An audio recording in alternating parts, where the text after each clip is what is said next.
Kang Heri, menarik nih tentang putra-putri Prabu Siliwangi, yaitu Kian Santang, Laras Santang, dan Walang Sungsang ya. Dikaitkan dengan penyebaran agama Islam di Nusantara bagaimana? Luar biasa, ketiga tokoh ini benar-benar telah memberikan kontribusi luar biasa dalam penyebaran Islam di Nusantara sebelum para wali ada. Salah satunya karena para wali itu ada beberapa tahapan penyebaran awal, pertengahan, dan kemajuan. Para tokoh-tokoh ini karena media untuk pengislamisasi yang luar biasa yang dilakukan oleh Syekh Budo ini menjadi jalur istana sentris. Ketika istana itu sudah, seorang raja itu sudah menjadi muslim, otomatis rakyat itu juga akan mengikuti seluruh tingkah tunduk laku, semuanya akan diikuti.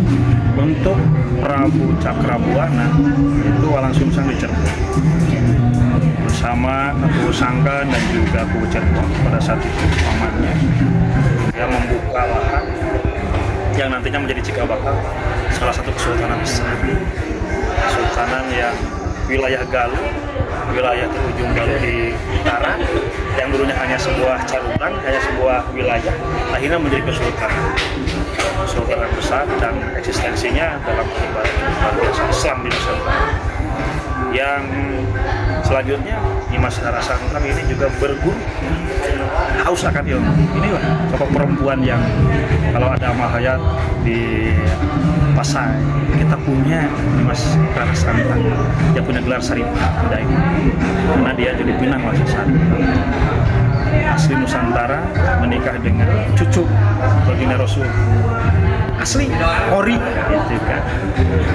Kemudian dia tidak semerta untuk berdiam diri di sana, tapi ada kepedulian yang besar untuk membawa apa ajaran yang benar-benar diyakini, kemudian ditemukan pencerahan ke tempat kelahiran.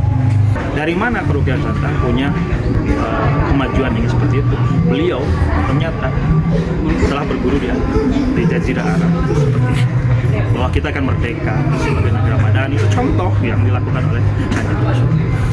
Salah satunya adalah beliau ternyata berkeliling di Nusantara, tidak ada mendapat ketenangan dan akhirnya mendapat silsilahnya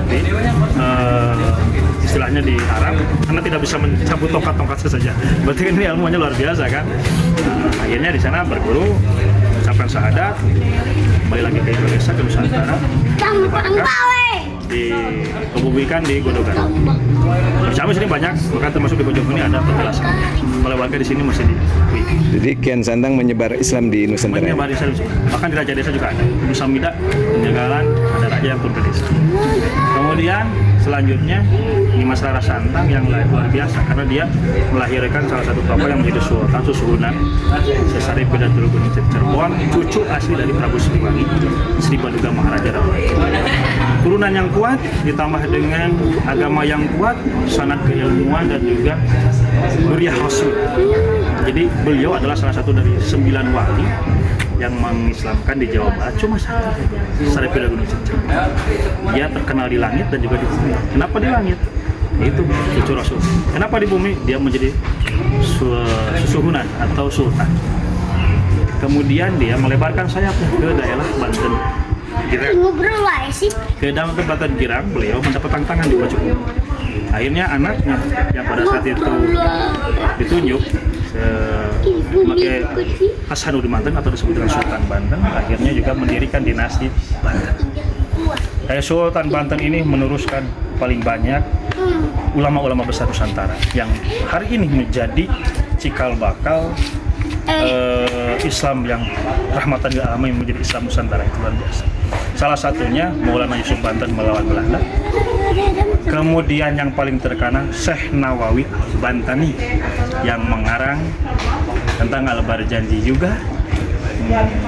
Kemudian ke bahasa Sunda kan, kitab-kitabnya banyak diteliti dan dianggap sebagai guru dari para guru ulama-ulama Nusantara. Syekh Nawawi Al-Bantani menjadi imam besar di Nabawi dan di Mekah selama 10 tahun. 5 tahun terakhir dia kembali lagi ke hebatnya orang dulu. Walaupun terkenal di luar, dia ingin kembali lagi mengaplikasikan ilmunya di sini. Syekh Nawawi Al-Bantani punya murid, salah satunya adalah Syekhuna Khalil Bangkalan Madura. Syekhuna Khalil Bangkalan Madura punya murid kesayangannya, yaitu Kiai Hashim Asy'ari, Kiai Ahmad Dahlan, pendiri Nahdlatul Ulama dan Muhammadiyah. Jadi NU dan Muhammadiyah itu adalah sanadnya langsung ke Syekhuna Khalil Bangkalan Madura. Satu ilmu, satu guru, walaupun keduanya berbeda-beda.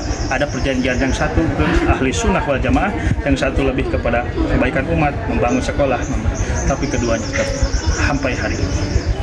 Kiai Hasyim Asy'ari teruskan banyak sekali, di Jawa Barat juga sama, yang berguru ke sana Buntet, kemudian akhirnya sanad-sanad itu hari ini yang menjaga tentang bagaimana Islam bisa bertahan di Nusantara ini menjadi Islam yang moderat, Islam yang maju. Terima kasih Kang Heri atas segala pencerahannya dan sisi pandangnya yang luar biasa.